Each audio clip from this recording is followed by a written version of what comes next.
Il confine, Storia Nord-Est è un podcast dedicato a una terra incantata, non un fazzoletto di terra dimenticato, ma un diamante incastonato sul soffitto di una grotta, un confine ancora selvaggio, denso di avvenimenti e luogo di passaggio continuo, al di qua e al di là di una sottile linea tracciata sulla carta.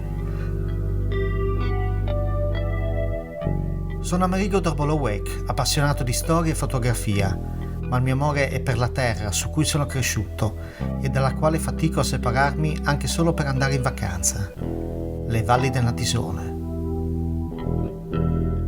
Un triangolo di terra solcato da piccoli fiumi dell'estremo nord-est italiano, al confine con la Slovenia, con il suo monte Mataiur che abbraccia tutte le sue valli.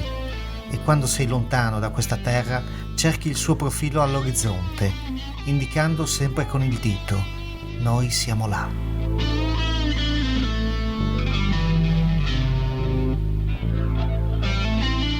Questo podcast nasce dalla voglia di raccontare, dato che mi piace tanto ascoltare, ma non sempre trovo ciò che mi piace, e allora lo faccio io.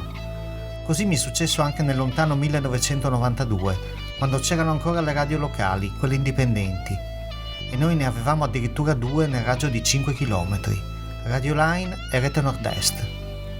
Ma la sera nel letto, quando le ascoltavo per andare a dormire, non trovavo mai le canzoni adatte per i miei gusti, e così cominciai la mia esperienza di speaker radiofonico a Radio Line di San Pietro Natisone, di proprietà dell'indimenticabile Fedele Cantoni. Una radio semplice, composta da una sola stanza al centro di San Pietro Natisone. 2 anni di trasmissioni indimenticabili, tra vinili e CD portati da casa, dediche richieste, un telefono che squillava di continuo, e nuovi amici che dopo di me hanno trasformato una radio locale in un ritrovo di giovani che si sono messi in gioco in diretta radiofonica tra mix, archiavi, dischi e disastri tecnici, una meraviglia a 17 anni.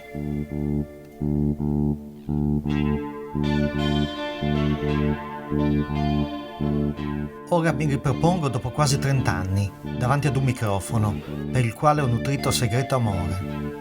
Come per la prima ragazza che non ti scorderai mai, anche qui sapendo che certi brividi e certe sensazioni non torneranno mai più.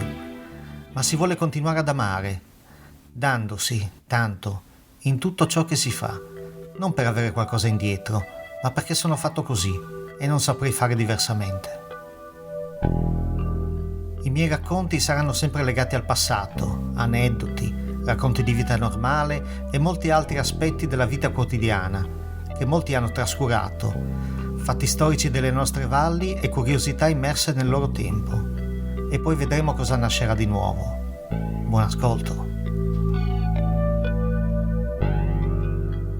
Molte persone sanno cosa vogliono e come raggiungerlo. Io invece no. Mi muovo con la pioggia e il vento e vado dove questa forza mi posa e ammiro la bellezza che mi circonda, fino a quando non cambio direzione per andare altrove, ad ammirare altra bellezza. Musica originale di Denis Vallar e Lisa Alaska Cencic.